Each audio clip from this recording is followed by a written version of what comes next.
Shalom, amados. Quero falar contigo sobre sementes. Eu conheço tantas pessoas que eles oram assim: quando o Senhor me der, eu vou fazer, eu vou semear. Deixa eu dizer uma coisa para você. Um dia uma viúva se dirigiu ao gasoflácio, em Lucas 21, e ela soltou apenas umas moedas lá dentro. A Bíblia não conta a história que Deus fez com aquela viúva, mas quando Jesus relatou aquilo, eu sei que veio socorro para aquela viúva. Ela teve uma atitude que marcou o momento. E quando você começa a cuidar das suas sementes, você terá uma sementeira. Em 2 Coríntios 9, versículo 10, diz assim: ora, aquele que dá semente ao que semeia e pão para comer também multiplicará a vossa sementeira e aumentará os frutos da vossa justiça. Eu quero me dedicar sobre isso, porque sementes que você faz, elas voltam com bênção sem medida e com salvação para a sua casa. Quando nós olhamos, Daniel deu uma palavra de juízo para Nabucodonosor. O rei estava sendo encaminhado para entrar dentro de um juízo onde ele virou um animal, mas ele teve uma palavra de Deus para dar para o rei. No capítulo 4 de Daniel, versículo 27, ele diz: portanto, ó rei, aceita o meu conselho e desfaz os teus pecados pela justiça e as tuas iniquidades, usando de misericórdia para com os pobres, talvez se prolongue a tua tranquilidade. Ele teve uma palavra de Deus que serviria de livramento para aquela autoridade, mas ele não se moveu. O seu endurecimento, a sua soberba, não permitiu ele ouvir a palavra, ele se mover na palavra. Nós temos vivido tempos que muitas pessoas estão em angústia, em tribulação, e às vezes outros estão nadando e deitando em dinheiro e caminhando para o inferno. Eu vou mostrar uma história de um homem que está em Atos 10, a história de Cornélio. Esse centurião era da corte italiana, ele era um italiano. A Bíblia diz assim: havia em Cesareia um varão por nome Cornélio, centurião da corte italiana, piedoso. A primeira coisa que cita dele: piedoso, temente a Deus com toda a sua casa, ao qual fazia muitas esmolas ao povo e de contínuo orava a Deus. Esse, quase a hora nona do dia, viu claramente uma visão do anjo que se dirigia a ele e dizia: Cornélio.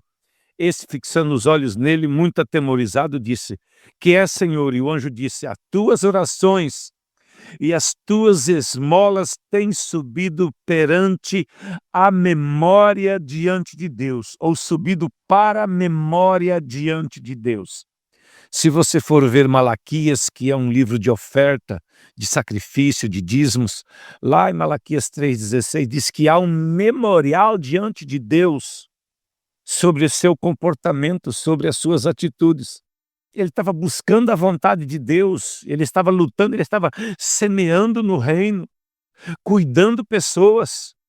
E observa, o anjo começou a declarar para ele o que ele tinha que fazer: vai atrás do apóstolo Pedro, vai buscar esse homem, encontra Simão, ele está em tal lugar, na casa de um curtidor. E quando Pedro estava falando da palavra na casa desse homem, desceu a glória de Deus e eles foram cheios do Espírito Santo. E tem tantas pessoas que estão no reino e eles não compreendem que o reino de Deus e a sua justiça precisa ser buscado todos os dias. Tantas pessoas que estão em miséria dentro da casa de Deus, presos em dogmas e sistemas e não conseguem se relacionar com aquilo que o Espírito Santo quer que eles se relacionem.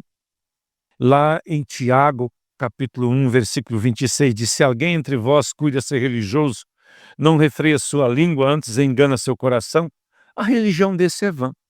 E então ele diz assim: a religião pura e imaculada para com Deus Pai é esta: visitar os órfãos e as viúvas nas suas tribulações e guardar-se da corrupção do mundo. Observa que a primeira coisa, antes de se guardar da corrupção, ele estava exigindo que você cuidasse de alguém, colocasse os olhos numa situação.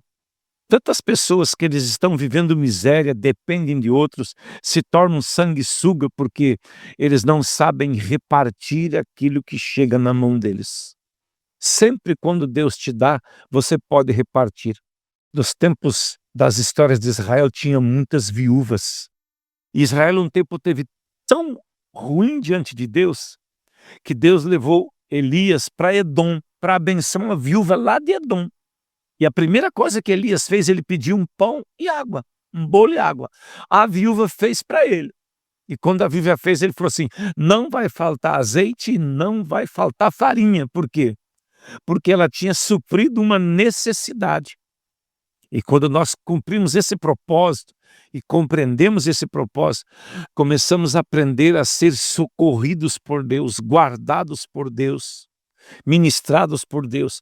Eu já fui socorrido por ofertas que viúvas trouxeram na minha casa, ofertas de expressão que viúvas trouxeram, viúva que não era aposentada, sempre cita uma Aparecida, lá de Primavera do Leste. Eu nunca esqueço daquela oferta. Eu abençoo aquela irmã a vida inteira, porque ela viu a minha aflição e socorreu-me num momento de aflição. E hoje, quando ela tem uma aflição, ela liga para mim, pastor, eu estou com esse problema. Mesmo que eu não seja mais o pastor dela, continuo pastorando, orando e me lembrando. Mova-se pelo Espírito, começa a repartir o que Deus colocou na tua mão e tua sementeira será grande, você terá muitas sementes para repartir. Deus te abençoe.